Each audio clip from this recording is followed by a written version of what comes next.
Vous écoutez Samedi de lire avec l'auteur invité d'Amélie Boivin-Enfield. Je suis toujours en compagnie de mon auteur invité de cette semaine, Catherine Tremblay. Et Catherine, j'aimerais te demander, l'écriture, c'est arrivé à quel moment dans ta vie? J'ai toujours écrit. Bon, j'ai comme plusieurs petites filles, j'avais un journal quand j'étais petite. Et ensuite, j'ai gardé des cahiers, pas, tu sais, ça avait pas vraiment le nom je désignais pas ça comme un journal, mais bon, j'écrivais des récits de voyage aussi. Dans ce fameux voyage en Amérique du Sud, j'ai écrit. En Espagne aussi, j'habitais en Espagne. Et j'écrivais aussi.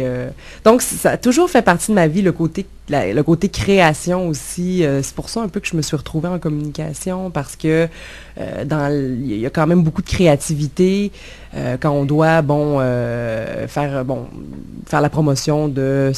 J'ai travaillé à la Ronde pendant plusieurs années, et puis, on avait à chaque année des nouveaux manèges, donc il fallait penser à des façons originales de faire parler de la Ronde, de faire parler du produit. Et puis, j'aimais ça. J'ai toujours aimé ce côté-là de création, trouver des façons originales de...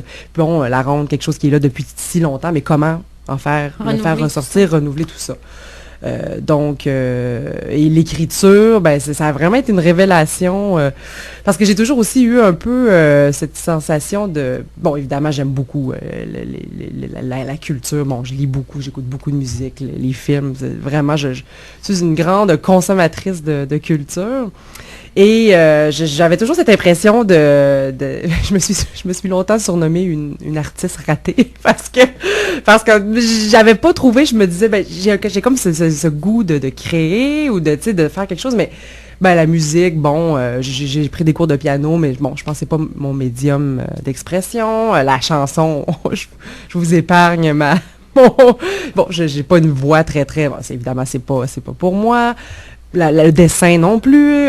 Il y avait l'écriture, mais j'avais jamais eu l'espèce de poussée pour m'asseoir et m'y mettre. Donc, c'est pour ça que quand Pierre m'a dit « je vais te coacher », c'est là que ça a vraiment... d'avoir quelqu'un qui me donne des conseils, qui m'aide à vraiment me centrer sur quelque chose et à me discipliner. C'est là que le déclic s'est fait. Une belle chance.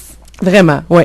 D'avoir eu Pierre comme ça pour me coacher. Et surtout, c'est ça, me donner des conseils là, qui ont été très, très précieux et qui m'ont permis de... Parce que c'est ça, souvent, une des choses qu'il m'a dites, entre autres, c'est de au départ, pas trop parler du projet autour, parce que c'est ce qu'il me disait souvent, on se passe à en parler plus qu'on le fait, finalement. On se laisse influencer aussi. Oui, on peut se laisser influencer. Donc, j'ai suivi ça à la lettre, puis c'est pour ça que j'ai fait mon projet, puis là, quelques personnes dans mon entourage le savaient, mais peu de gens, c'était vraiment...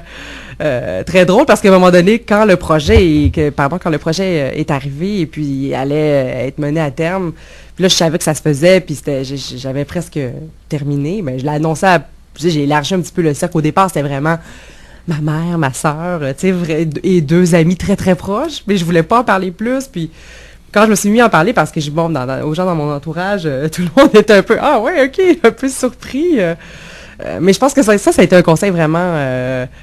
très, très important, parce que c'est ça exactement, pour pas se laisser influencer, mais aussi pour être comme dans une espèce de bulle, finalement, et puis de se sentir libre aussi, de pas avoir la pression de toujours se faire dire, puis comment ça va, où t'es rendu, est-ce que, juste de le faire, et puis d'avoir, c'est ça, cette espèce de liberté-là, d'écrire sans pression. Voilà. Et l'inspiration, tu la prenais où?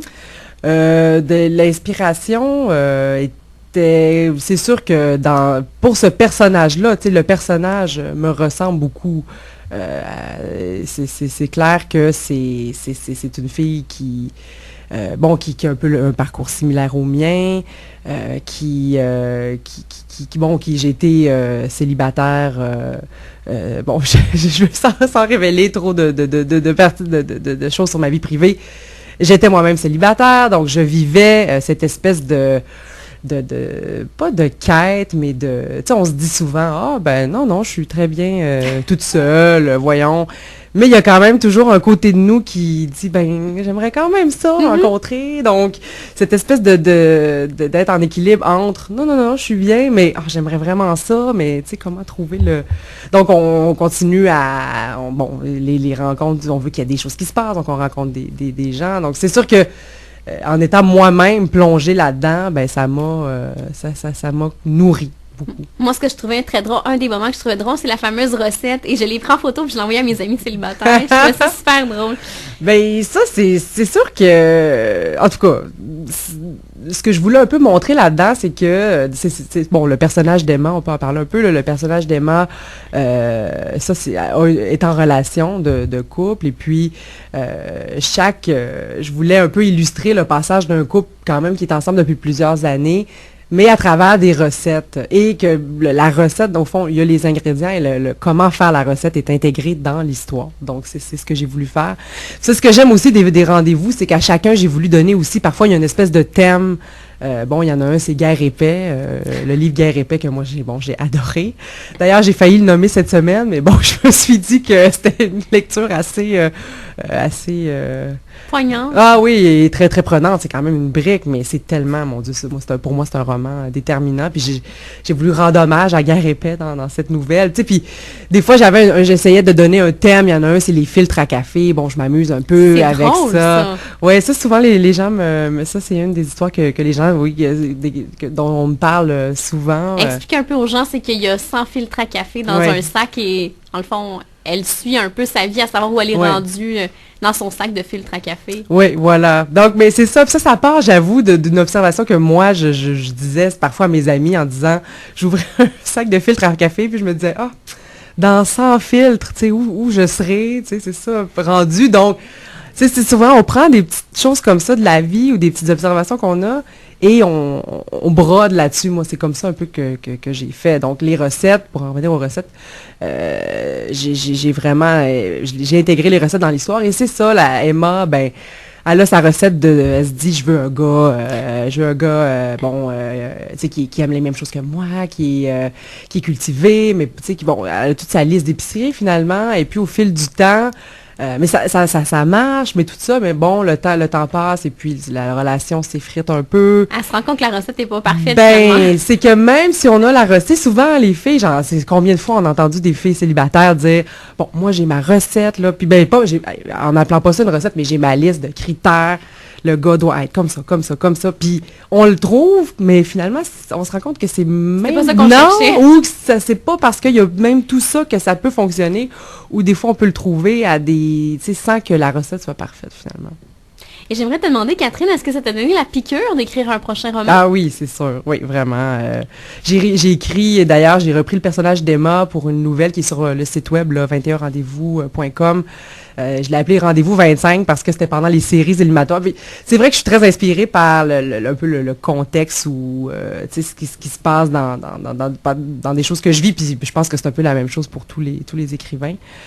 Bon, loin de moi l'idée je commence, mais quand même, c'est sûr qu'on s'inspire du quotidien. Puis là, le Canadien est en série, et puis je sais pas, j'ai eu l'idée d'écrire une nouvelle où les filles, bon, s'en vont. C'est Emma et son amie Isa qui s'en vont pour rencontrer des gars. Ben, elles décident d'aller voir tous les matchs du Canadien en série dans des bars. Et puis, donc Emma connaît un peu le hockey, mais son amie Isa ne connaît pas du tout ça. Et donc ça, j'ai joué là-dessus, et c'est le rendez-vous 25 parce que bon, ça aurait été la 25e Coupe Stanley du Canadien, mais bon, on connaît la suite. Mais donc voilà, j'ai eu beaucoup de plaisir à retrouver Emma, c'est ça, puis à réécrire quelque chose, ça tellement, ouais, j'ai vraiment beaucoup de plaisir, donc c'est sûr que je vais continuer à écrire. En espérant que ça mène à un deuxième livre et pourquoi pas à d'autres livres. Mais est-ce que tu as déjà commencé à écrire quelque chose? Ah, j'ai des projets. Je ne veux pas trop en parler, justement, pour suivre les conseils de Pierre. Voilà. J'en parle pas trop, mais il y a beaucoup de choses je pense, j'ai plusieurs idées, donc, mais c'est sûr que même si c'est ne serait-ce que pour continuer à écrire pour moi-même, pour mes proches, ou même sur Internet, c'est sûr que je vais continuer à écrire. Je pense avoir trouvé pour vraiment ce côté créatif, là, comme j'ai trouvé mon médium, voilà. Et à l'automne, tu vas connaître tes premiers salons du livre, mais en tant qu'auteur cette fois-ci? Oui, ben j'ai fait, c'est ça. Oui, d'ailleurs, j'en ai fait un. Le livre venait tout juste de sortir, puis j'ai fait le Salon du livre de Québec. J'étais très nerveuse au départ. Je me disais, mais... Puis en ayant, moi, j'en ai fait plusieurs, surtout des salons du livre à l'étranger, pour l'Association nationale des éditeurs de livres pour qui je travaillais à l'époque. Mais j'ai plutôt été du côté des exposants. Donc là, d'être moi assise à une table avec ma grosse photo, et c'est quand même toute une expérience. Mais les gens s'arrêtaient. D'ailleurs, le premier livre que j'ai signé était à Catherine Tremblay. Donc, elle s'appelait Catherine Tremblay. Alors, j'ai trouvé ça très drôle. Oui. C'était un beau moment. Alors, elle avait été évidemment attirée par, le nom de l'auteur. Exactement, voilà. Mais le livre est, évidemment, il est rose. On voit tout de suite que c'est un livre quand même qui s'adresse à des filles, à des femmes. Donc, il attirait déjà l'attention des gens qui passaient. Donc, j'ai pu quand même parler à des lecteurs potentiels. Et donc, j'ai hâte de voir des prochains salons si j'aurai la chance de rencontrer justement des gens qui l'auront lu. Mais c'est tellement un privilège. J'ai encore de la difficulté même d'être ici là, et de me dire que je parle d'un roman que j'ai écrit. C'est un très grand privilège, un très grand honneur. Belle lecture estivale. Alors, on rappelle le titre, 21 rendez-vous. L'aventure se trouve peut-être au coin de la rue. Catherine, si tu me permets, on s'arrête et on reparle de ton coup de cœur dans les prochains instants.